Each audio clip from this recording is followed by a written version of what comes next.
Alam mo ba na according sa Department of Health, nasa 57 katao ang nagkakaroon ng HIV araw-araw dito sa Pilipinas mula January 2025 hanggang March 2025. At ang nakakalungkot dyan, tayo po ang nangunguna dito sa Western Pacific region. At ang nakababahala po dito, na nasa 500% ang itinaas ng mga kaso ng HIV sa mga edad 15 hanggang 25 years old.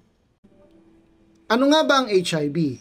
Ang HIV o Human Immunodeficiency Virus ay isang uri ng virus na humahadlang sa kakayahan ng ating katawan para labanan ang impeksyon.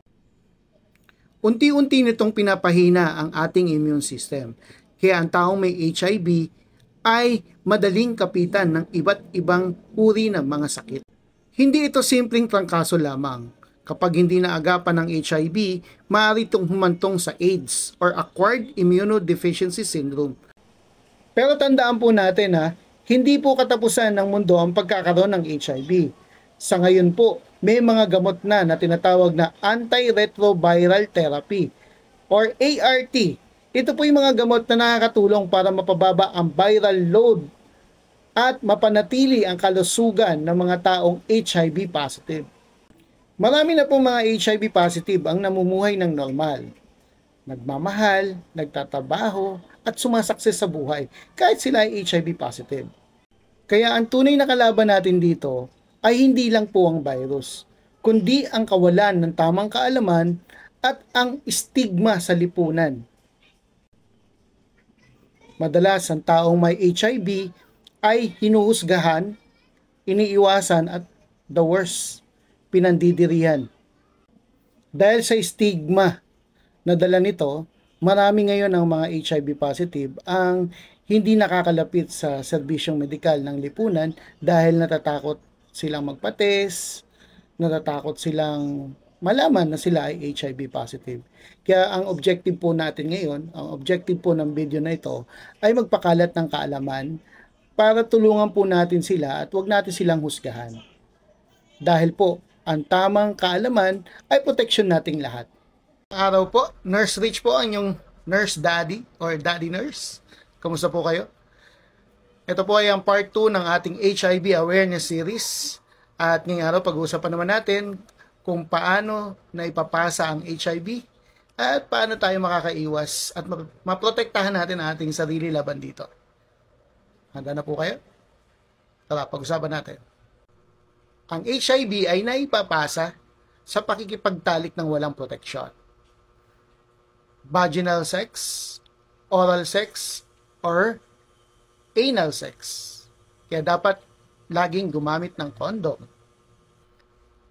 Pangalawa, naipapasa ang HIV sa pamamagitan ng pag-share ng mga karayom o needles sa mga gumagamit ng mga injectable drugs. Pangatlo, naipapasa ang HIV sa pamamagitan ng blood transfusion or pagsasalin ng dugo. Pero sa panahon po natin ngayon, napakaliit na ng mga tsansa or incidents na nagkakaroon tayo ng HIV through blood transfusion dahil nga sa ganda na ng mga screenings natin ngayon. At pang-apat, ang HIV ay naipapasa ng HIV positive na nanay na buntis sa kanyang anak o sa kanyang baby. Tandaan po natin na ang HIV ay hindi naipapasa sa pakikipagkamay, pagyakap, pag-share ng mga kubyertos, at pag-share ng banyo. At hindi rin ito nakukuha sa laway, pawis, luha, at kagat ng lamok. So, clear po tayo dyan. Okay? Ngayon, paano naman tayo makakaiwas sa HIV? Or paano natin maprotektahan ang ating sarili? Una dyan, syempre, ang palagiang paggamit ng kondom. Lalo na kung hindi mo kakilala ang iyong sexual partner. Paano ba ang tamang paggamit? Tamang sukat? Tamang paglagay? At isang beses mo lang ito gagamitin, ha? Huwag mo na ulitin. Pangalawa ay ang pagiging tapat sa ating mga partner. Limitahan lamang sa isa ang iyong sexual partner. Dapat loyal. Okay? Pangatlo, Kung ikaw naman ay sexually active, dapat regular ang iyong pagpapatest or pagpapatest ng HIV.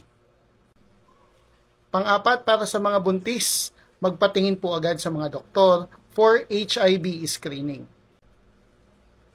Pang-lima, alamin at gamitin ang PrEP or ang pre-exposure prophylaxis. Ito ay isang gamot na ininom araw-araw para sa mga taong high risk sa mga HIV or sa HIV.